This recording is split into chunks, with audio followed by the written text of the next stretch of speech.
1949 में चीन में साम्यवादी शासन स्थापित हुआ और वहां धीरे धीरे धीरे आर्थिक बदलाव आया, आर्थिक विकास के मॉडल में बदलाव आया और चीन ने 70-80 के दशक में आर्थिक सुधार के मॉडल को अपना लिया और फिर इतनी तेजी से आगे बढ़ा जिसका एक आंकड़ा हम बता रहे हैं आप लोग को। ये वर्ल्ड बैंक के अनुसार 2000 से 2021 के बीच, कब से कब तक, 2000 से 2021 के बीच चीन की अर्थव्यवस्था 99,000 करोड़ से बढ़कर 14 लाख करोड़ रुपए के बराबर हो गई। क्लियर है? समझ में बात? चीन के अर्थव्यवस्था में इतनी तेजी से वृद्धि हुई है, 99,000 करोड़ से कहां पहुंच गई? 14 लाख करोड़ रुपए तक पहुंच गई चीन की अर्थव्यवस्था। और चीन ने बेल्ट एंड रोड इनिशिएटिव एक प्रोजेक्ट बनाया जिसको वन बेल्ट वन रोड भी कहा जाता था। स्ट्रिंग ऑफ पल्स पॉलिसी जानते हैं, भारत को घेरने की जो पॉलिसी है, कमजोर देशों, गरीब देशों को कर्ज खिलाओ और उसके रणनीतिक दृष्टि से महत्वपूर्ण जगहों पर कब्जा करो। कहने का तात्पर्य मेरा यह है कि चीन एक ख्वाब देखने लगा था पूरी दुनिया पर आर्थिक साम्राज्यवाद को स्थापित करने का। साम्यवाद के सहारे चीन ने ख्वाब देखा, किस चीज का? पूरी दुनिया पर आर्थिक प्रभुत्व स्थापित करने का ख्वाब देखा। चीन ख्वाब देख रहा था दुनिया की number 1 economy, number 1 super power बनने का, अमेरिका को पीछे छोड़ने का। उसकी मुख्य प्रतिद्वंदिता किससे थी? अमेरिका से। लेकिन अभी जो कुछ हो रहा है कुछ समय से उससे लग रहा है कि चीन का जो वह ख्वाब था वह धराशायी होने जा रहा है। कुछ दिनों पहले ही अमेरिका के राष्ट्रपति जो बिडेन ने चीन की इकोनॉमी को कहा टिकिंग टाइम बॉम्ब, टिक टिक करता हुआ टाइम बम, जिसमें टाइम फिक्स किया जाता है, कब ध्वस्त होगा, विस्फोट करेगा, कहना कठिन है। जो बिडेन ने कहा कि चीन की इकोनॉमी टिकिंग टाइम बॉम्ब की तरह है, कभी भी इसका विस्फोट हो सकता है, यानी कभी भी ये क्रैश कर सकता है, कभी भी ये धराशायी हो सकता है। और जो बिडेन ने आगे भी ये भी कहा कि बूढ़े लोग जब बुरी स्थिति में फंसते हैं तो बुरा ही करते हैं। चीन अभी क्या कर रहा है? जिन लोगों को कर्ज खिलाया उनसे कर्ज वसूलने का प्रयास कर रहा है, लेकिन गरीब देश कहां से कर्ज लौटाएं? अब क्या कर रहा है? उनके संपत्ति पर कब्जा कर रहा है। तो अमेरिका के राष्ट्रपति ने जो भाषण दिया, अमेरिका के राष्ट्रपति माने जाते हैं, जो भी बोला अमेरिका के राष्ट्रपति जो बोलते हैं माना जाता है, उसे बहुत ही महत्वपूर्ण माना जाता है, उससे पूरी दुनिया प्रभावित होती है उनकी बातों से। ठीक है, तो उन्होंने कहा टिकिंग टाइम बॉम्ब का मतलब क्या है? पूरी दुनिया के लिए वार्निंग है। इनकी इकोनॉमी से जो लोग जुड़े हुए हैं धीरे धीरे डीकपलिंग स्थिति में आई है। डीकपलिंग मतलब वहां से हटना है, नहीं तो चीन जिस दिन कोलैप्स हुआ उसका असर उन लोगों को भी झेलना पड़ेगा, उन अर्थव्यवस्थाओं को भी झेलना पड़ेगा, उन देशों को भी झेलना पड़ेगा जो चीन के साथ जुड़ा हुआ है गुत्थम गुत्था। ठीक है, और अमेरिका खुद को चीन से तेजी से अलग कर रहा है। क्लियर है? अब ऐसा क्या हो गया? इतनी बड़ी अर्थव्यवस्था जो चरम पर पहुंच रही थी, शिखर पर जा रही थी, एकाएक धराशायी कैसे हो रही है? आखिर इसमें सच्चाई है कि नहीं? इस आधार पर जो बिडेन ने कहा, पहले तो वो देखें हम कि क्या हाल है चाइना का, क्या हाल है चाइना का। ठीक है, तो चाइना में हुआ क्या है? अभी चाइना की स्थिति बदतर क्यों हो रही है या कैसे हो रही है, क्या स्थिति है, पहले उस पर बात करें। स्थिति है क्या? तो चाइना में डिफ्लेशन का दौर चल पड़ा है। किसका? डिफ्लेशन का दौर। अब डिफ्लेशन क्या है वो हम समझाते हैं, उसका असर क्या होता है। डिफ्लेशन का मतलब सिंपल ये हुआ, एक निश्चित अंतराल में वस्तुओं और सेवाओं के कीमतों में कमी। और इन्फ्लेशन का मतलब क्या होता है? एक निश्चित अंतराल में वस्तुओं और सेवाओं के कीमतों में वृद्धि। ठीक है, जो डिमांड और सप्लाई पर निर्भर करता है। तो डिफ्लेशन का मतलब क्या हुआ? सिंपल, प्राइस क्या कम होना। अब वहां पर क्या ऐसा हुआ है? क्या ऐसा हुआ है? हुआ है। सीपीआई पिछले साल के मुकाबले इस साल जुलाई में सीपीआई में, कंज्यूमर प्राइस इंडेक्स में 0.3% की गिरावट आई है। ठीक है, कितना? और प्रोड्यूसर प्राइस इंडेक्स में 4.4% गिरावट आई है। क्या है ये? गिरावट। ये क्या है? गिरावट। ये स्थिति क्या बता? कंज्यूमर प्राइस इंडेक्स का 0.3% का मतलब क्या हुआ कि सामान लागत जो है उतने पर भी सामान बिक नहीं रहा है। पूरी दुनिया महंगाई से परेशान, रूस यूक्रेन युद्ध, कोविड, मौसम की मार, सबसे पूरी दुनिया किससे परेशान है? महंगाई से परेशान, कीमत बढ़ने से। और चीन किससे परेशान है? कीमत कम होने से। आपको लगता होगा कीमत कम होता है तो अच्छा है, लेकिन कीमत के कम होने का क्या प्रभाव पड़ता है वो पहले आप देख लीजिए। हाँ देखिए, वस्तु और सेवा की कीमत एक सीमा तक बढ़ना चाहिए। अगर उत्पादन करने वाले को लाभ नहीं मिलता है, मान लीजिए ये पेन 20 रुपए का है और उसने बनाया, उसे 20 रुपए में ही बेचना पड़ा, तो अगली बार वह नहीं बेचेगा, प्रोडक्शन नहीं करेगा। और प्रोडक्शन नहीं करेगा तो उसके प्रोडक्शन यूनिट में जो एम्प्लॉयमेंट है वो खत्म हो जाएगा और अनएम्प्लॉयड लोग वहां से छटनी कर दिए जाएंगे। अब वे जब छटनी होंगे तो वे भी मांग कम करेंगे। ठीक है, तो मांग में कमी का दुष्चक्र बनने लगेगा। और 20 रुपए है और ये 120 में बिके तो खरीदने वाला नहीं खरीदेगा। यानी महंगाई बढ़े एक सीमा तक, एक सीमा तक महंगाई रहे तो उत्पादक भी उत्पादन करता है और क्रेता भी खरीदता है। और एक सीमा से ज्यादा हो जाए, उत्पादक को भले पैसा ज्यादा मिलेगा, क्रेता खरीदेगा ही नहीं। क्रेता जब नहीं खरीदेगा तो उसका उत्पादन क्या होगा? खराब होगा, फिर उसकी कीमत कम हो जाएगी। कहने का मतलब ये डिफ्लेशन जो है कैसे प्रभाव ये करता है? डिफ्लेशन में क्या होता है? प्राइस में कमी। प्राइस में कमी से क्या होगा भाई? प्राइस में कमी होगी तो क्या होगा? प्रॉफिट क्या होगा? प्रॉफिट कम। प्रॉफिट कम होगा तो क्या करना पड़ेगा? कंपनी को क्या करना पड़ेगा? प्रोडक्शन कम करना पड़ेगा। प्रोडक्शन कम करना पड़ेगा। प्रोडक्शन कम करना पड़ेगा तो छटनी,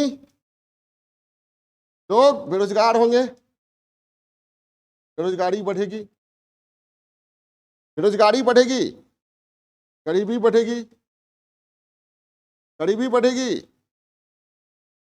तो फिर क्या होगा? मांग और कम हो जाएगा। ठीक है, मंदी की स्थिति आ जाएगी।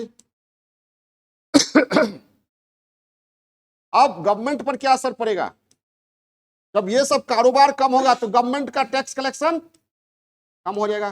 गवर्नमेंट का टैक्स कलेक्शन कम होगा तो डेवलपमेंट एक्सपेंडिचर, उसका जो है विकास पर खर्च, वो कम हो जाएगा। लॉ एंड ऑर्डर में खर्च होता है कि नहीं? वो मेंटेन नहीं पाएगा। यहां तक कि फॉरेन पॉलिसी भी क्या हो जाएगी, या डिफेंस उसका, वो भी प्रभावित होगा। सरकार भी कमजोर होगी, सरकार का वेलफेयर कार्यक्रम भी अधर में लटक जाएगा। और ये सब के कारण परिणाम स्वरूप क्या हुआ? सरकार के विरुद्ध असंतोष। और ये सब जब होगा तो उस देश का जो बैलेंस ऑफ पेमेंट है, शेष दुनिया से लेन देन, वो भी क्या हो जाएगा? विपरीत हो जाएगा। यानी अंदर और बाहर से वो चकना चूर होने की स्थिति में चला जाएगा इकोनॉमी। क्यों? इसके कारण, इन्फ्लेशन के कारण समाज भी कमजोर होगा, नागरिक भी कमजोर होगा और सरकार भी कमजोर होगी और दुनिया में भी उसकी छवि नकारात्मक हो जाएगी। ये डिफ्लेशन है और डिफ्लेशन का दौर चल रहा है। कहां? चाइना में। उसका उदाहरण बताया मैंने, क्या बताया? सीपीआई में पिछले साल के मुकाबले जुलाई में 0.3% की गिरावट आई, माइनस। पीपीआई में, हाँ, पीपीआई प्रोड्यूसर प्राइस इंडेक्स, उत्पादक को जितना जो प्राइस मिलता है वो। क्लियर है? अब बताया मैंने डिफ्लेशन होगा तो क्या होगा? बेरोजगारी बढ़ेगी। बेरोजगारी चरम पर है। बेरोजगारी 16 से 24 वर्ष के युवाओं में बेरोजगारी 21.3%, बेरोजगारी 16 से 24 वर्ष के युवाओं में कितना बताया मैंने, 21.3%, यानी हर 5वां आदमी क्या हो गया, बेरोजगार। अब वहां बेरोजगारी इतनी तेजी से बढ़ रही है कि वहां के सरकार ने बेरोजगारी के आंकड़े प्रकाशित करने पर प्रतिबंध लगा दिया है। समझ आई बात। दिक्कत यह भी है, जो बिडेन ने कहा दिया टिकिंग टाइम बम, जो खबरें आई होगी, लेकिन ठीक से खबरों को चाइना बाहर निकलने ही नहीं देता है। ठीक से खबर आए तो हो सकता है टिकिंग नहीं, वो विस्फोट कर चुका हो, यह भी हो सकता है। समझ भाई बात। आयरन कर्टेन लगा कर रखा है इन्होंने, सारी सूचनाएं बाहर निकलने नहीं देता है। लेकिन जो सूचनाएं आई, और ये जो है national bureau of statistics Chinese government का है, उसका दिया हुआ है CPI। क्लियर है, क्लियर है, बेरोजगारी। उसके बाद ये एक्सपोर्ट इंपोर्ट भी इसका कम हो गया है। एक्सपोर्ट में 14.5% की गिरावट, 14.5% की गिरावट। इंपोर्ट मतलब आयात में 12.4% की गिरावट। ये 2023 का आंकड़ा ये भी। और डिफ्लेशन की मार फ्लैट पर भी है, जब मकान पर भी है। अभी वहां पर क्या हो रहा है, एक फ्लैट लो एक फ्लैट फ्री, एक साबुन पर एक साबुन फ्री, एक जींस पर, वो स्थिति फ्लैट पे आ गया है रियल एस्टेट में। रियल एस्टेट चीन के, गौर से सुनिएगा, चीन में रियल एस्टेट की भागीदारी वहां के GDP में 30% से अधिक है। समझे, मतलब 1/3 से अधिक है। वो रियल एस्टेट में ये गिरावट का दौर है। 26 रियल एस्टेट में 2022 में ही रियल एस्टेट में 26.8% तक की गिरावट आ गई थी। एक फ्लैट पर दूसरा फ्लैट, फिर भी लोग नहीं खरीद रहा है। ठीक है, ऊंट एक दमड़ी में मिल रहा है, लेकिन दमड़ी पॉकेट में हो तब ना। बर्नी ने कहा था अलाउद्दीन खिलजी की मार्केट पॉलिसी के बारे में। तो समझ भाई बात, क्या बताया मैंने, रियल एस्टेट की कितनी भागीदारी है, रियल एस्टेट की कितनी भागीदारी है चीन के GDP में, 30 से 33% की भागीदारी है। और उसमें कितनी गिरावट आई, -26.8% तक की उसके ग्रोथ में गिरावट आई है। ठीक है, अब ये GDP का कितना है, 1/3 है, और उसमें इतना गिरावट है। इसका मतलब स्थिति क्या है, बहुत ही बदतर है। कल्पना कीजिए, बहुत ही बदतर है। बेरोजगारी चरम पर है, एक्सपोर्ट इंपोर्ट भी माइनस चला गया, हर 5वां आदमी बेरोजगार है। डिफ्लेशन जो है ये स्थिति को, ठीक है, बदतर कर दिया है। अब अलीबाबा ने पिछले समय में अलीबाबा की आय में 50% की गिरावट आई है। अलीबाबा वहां की बड़ी कंपनी मानी जाती है ना, 50% की गिरावट आई है। 10,000 लोगों को छटनी करना पड़ा है। और रियल एस्टेट की 2 बड़ी कंपनियां हैं, एक है एवरग्रैंड क्या, और कंट्री गार्डन। कौन कौन, एवरग्रांड और कंट्री गार्डन, वो भी संकट में, बहुत तेजी से का शेयर गिरा है। यानी रियल एस्टेट की संकट में है। और उस पर से थोड़ा ये परिवार नियोजन की पॉलिसी सरकार अपना रही थी, तो बूढ़े लोगों की संख्या बढ़ गई है, और जो काम करने वाला है युवा और किशोर, उसकी आबादी कम हो गई। यानी श्रम जो है वह क्या हो गया है, सस्ता नहीं रह गया। श्रम ज्यादा होता तब ना, यहाँ तो क्या हुआ, श्रम करने वाले युवाओं की आबादी कम हो गई। अभी पढ़े थे ना, UN की जो रिपोर्ट आई थी, तो कहा गया कि चीन में जो है बूढ़ों की संख्या ज्यादा है। तो बूढ़ों की संख्या ज्यादा होने से क्या होता है, निर्भर जनसंख्या का अनुपात बढ़ता है, उस पर वेलफेयर खर्च भी करना पड़ता है, वो काम भी नहीं करेंगे वो। क्लियर है, यानी जनसंख्या में युवा आबादी क्या हो रही है, कम, वृद्ध आबादी बढ़ रही है। ये संकट है। यानी श्रम जो है पहले के तो श्रम जो है वह क्या हो गया, सस्ता नहीं रहा, श्रम महंगा हो गया। ठीक है, कुल मिलाकर स्थिति क्या है, गंभीर है। समझ गए स्थिति कैसे गंभीर है? ठीक है, और उसमें क्या किया है, जगह जगह पैसा लगा दिया है, सब जगह चारों ओर सबसे दुश्मनी मोल लेते रहता है। किसी पड़ोसी से इसका बनता नहीं है, किसका, चाइना का।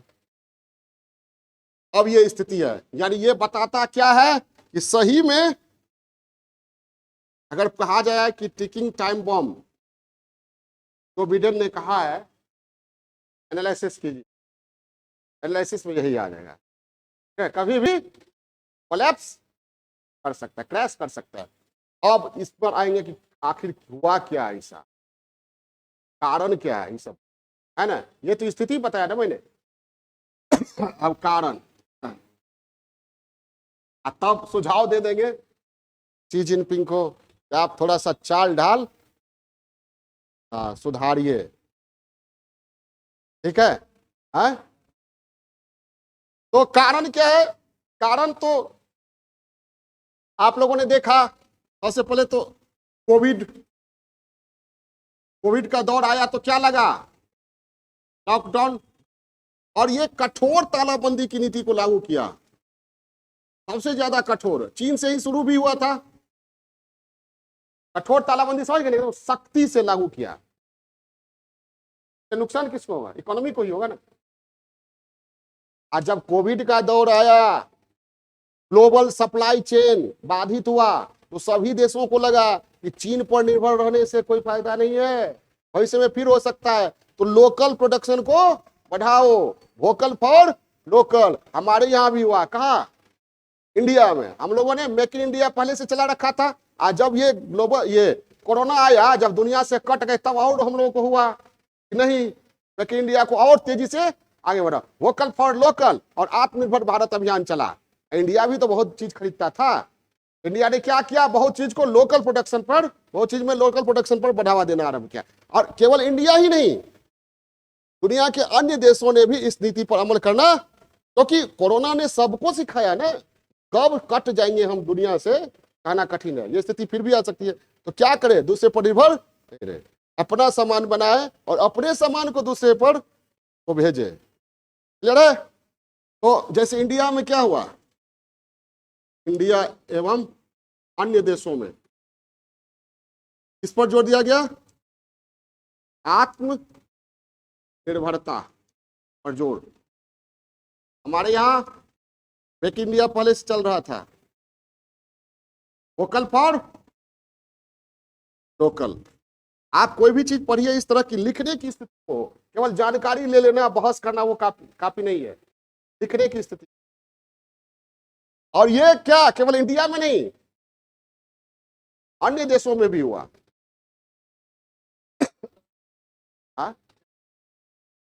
हाँ, चाइना प्लस वन स्ट्रेटेजी ये हुआ, चाइना में आपका बेस है, किसी कंपनी का बेस है, एकाएक तो बेस वहां से हटा नहीं सकता है, लेकिन एक विकल्प के रूप में इंडिया को चुन लिए और धीरे धीरे वहां से हटना शुरू किया। China plus one strategy. तो चाइना प्लस वन स्ट्रेटेजी के ये भी लिख सकते हैं, चाइना प्लस वन स्ट्रेटेजी किसका,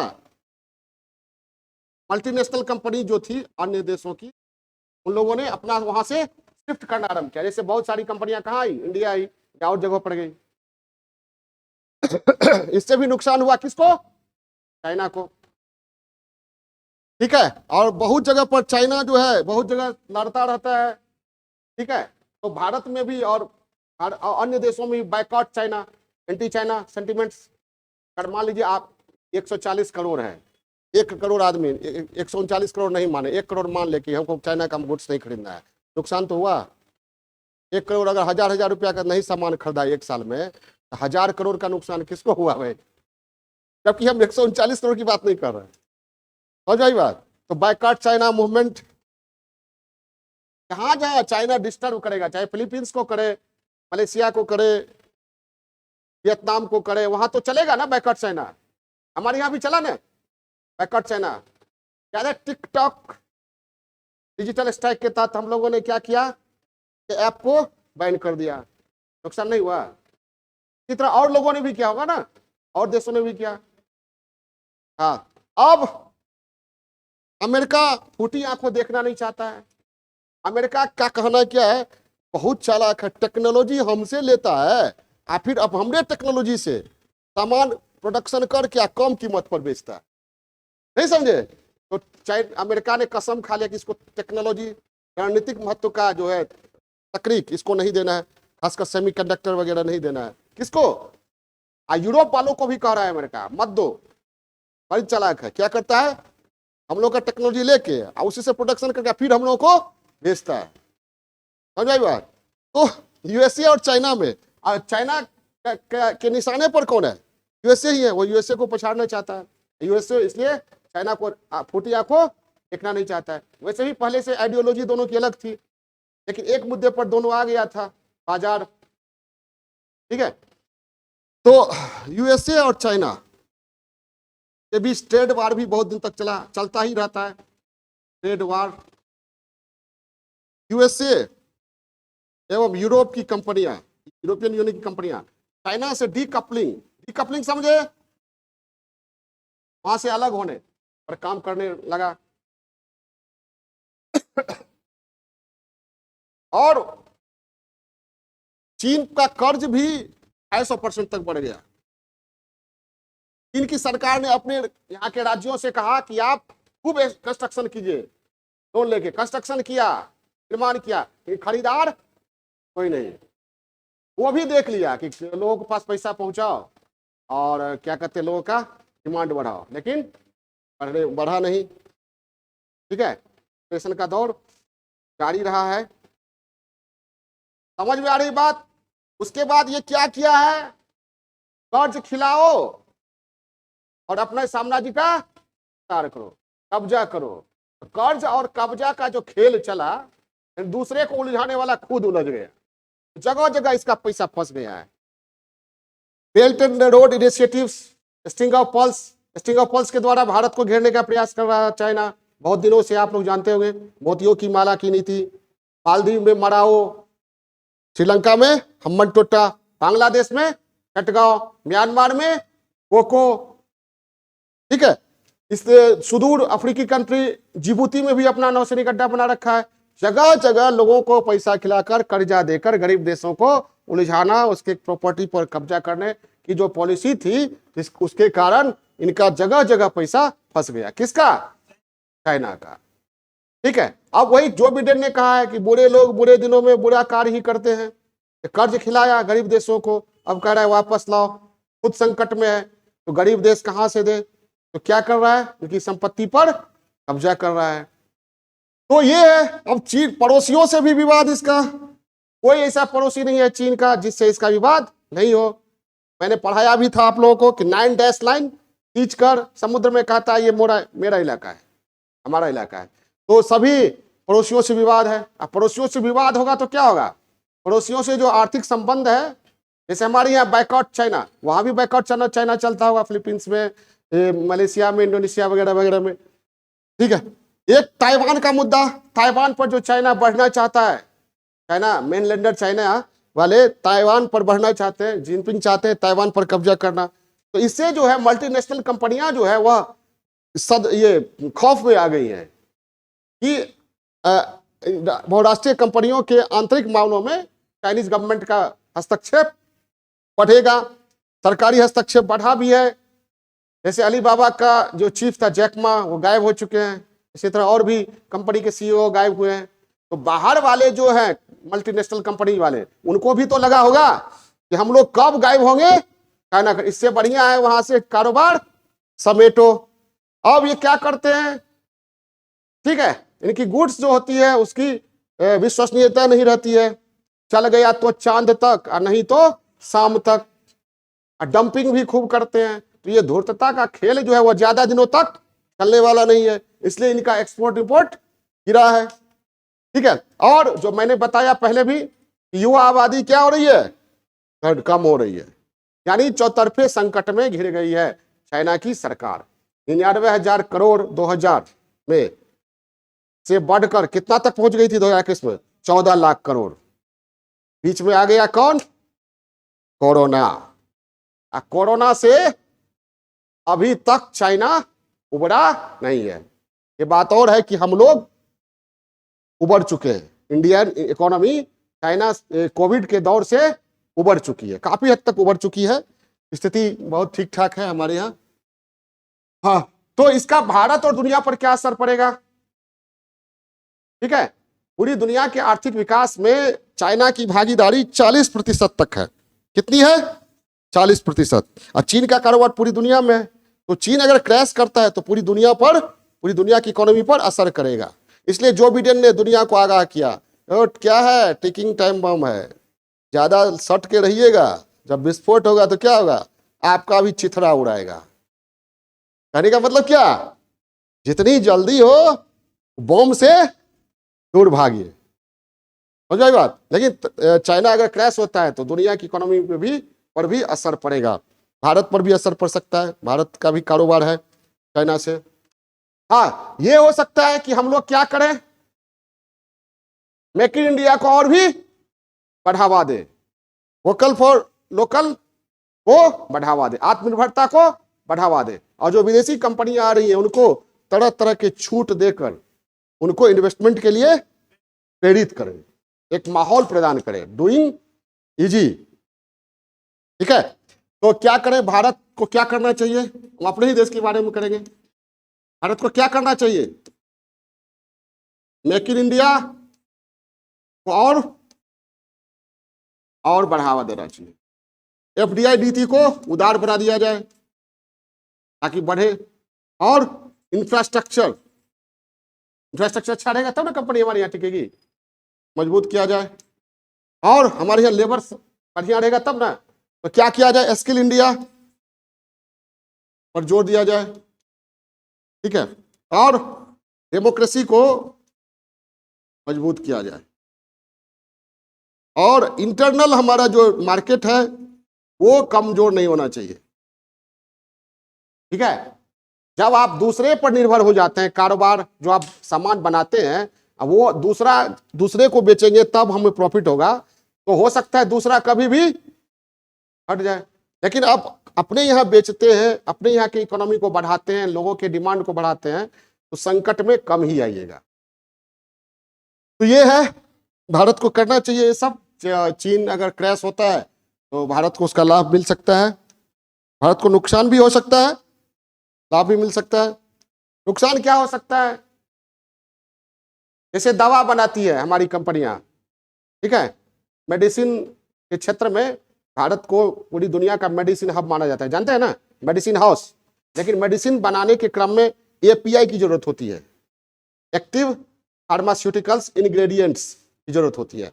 तो वो जो है 70% हम लोग मंगाते हैं चाइना से। समझ आई बात? तो चाइना क्रैश होगा तो दिक्कत होगी। तो क्या करना पड़ेगा, जो बिडेन ने कह दिया है, एपीआई जो मंगाते हैं या इसी तरह का और भी चीज जो करते हैं चाइना से, वो धीरे धीरे कम कीजिए ताकि वो क्रैश हो तो हम पर असर। तो क्या करना है, चाइना पर निर्भरता को तेजी से कम करना पड़ेगा। अब चीन को क्या सुझाव देंगे हम? चीन को क्या सुझाव देंगे? हेलो, चीन को क्या सुझाव दीजिएगा? तो जो कमियां है उसे सुधारिए। कहने का मतलब क्या कि जो ये आर्थिक नीति में बदलाव लाना पड़ेगा, कर्ज जाल की पॉलिसी को छोड़ना पड़ेगा। कर्ज जाल की नीति को या तो उदार बनाए या से छोड़ दे। पड़ोसियों से संबंध मजबूत करे, और कंपनियों के मामले में जो हस्तक्षेप है उसको कम करे, और वहां जो ये है, ये क्या कहते हैं, डेमोक्रेसी हालांकि ये काफी कठिन है, डेमोक्रेसी को वहां बढ़ावा दिया जाएगा तो हो सकता है एक उथल पुथल क्रांति का दौर चले। वहां जो डिमांड है उसको मजबूत करे, इंफ्रास्ट्रक्चर वहां ठीक ठाक है ही, डंपिंग का खेल बंद करे, विश्वसनीयता हो गुड्स की। खैर जो हो, चीन में अभी क्या करना चाहिए, शी जिनपिंग सोच रहे होंगे, उनका जो अपना ये है आर्थिक मामलों के सलाहकार होंगे, सोच रहे होंगे, और कुछ भी कहना बड़ा कठिन हो जाता है कि क्या करने से स्थिति सुधरेगी। लेकिन कोई, क्योंकि चीन में तो बड़े बड़े लोग थे बैठे हुए, इकोनॉमिस्ट, सलाहकार राष्ट्रपति के, फिर भी ये स्थिति क्यों आ गई, अब फेल हो गया। कि हम आप कितना क्या कह सकते हैं, एक मोटा मोटी सुझाव दिया जा सकता है। ठीक है, तो चलिए समझ गए, चीन जो ड्रैगन उभर रहा था, वो ड्रैगन क्या है, फंस गया है, अब बेहोशी के कगार पर पहुंच गया है। ठीक है, अभी इसको क्या चाहिए, टॉनिक चाहिए। टॉनिक लेने के लिए इसको क्या करना पड़ेगा, पूरी दुनिया से संबंध को बेहतर बनाना पड़ेगा। ठीक है, ओके, बाय।